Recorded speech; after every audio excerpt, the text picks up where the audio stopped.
Жыртық кітап жылады. Каналыма тіркелуді ұмытпаңыз.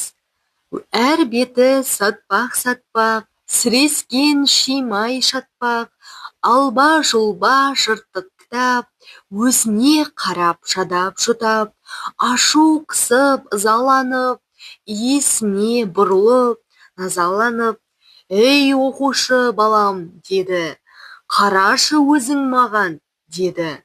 «Жап-жаңа сүйкімді кітап едім, білім бұлағы саған», деді.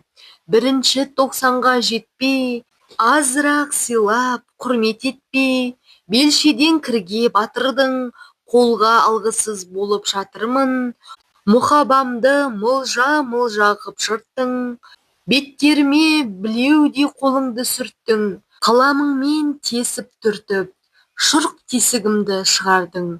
Бұл қорлыққа қалай шыдармын, саған қызмет етуден басқа ниетім жоқ.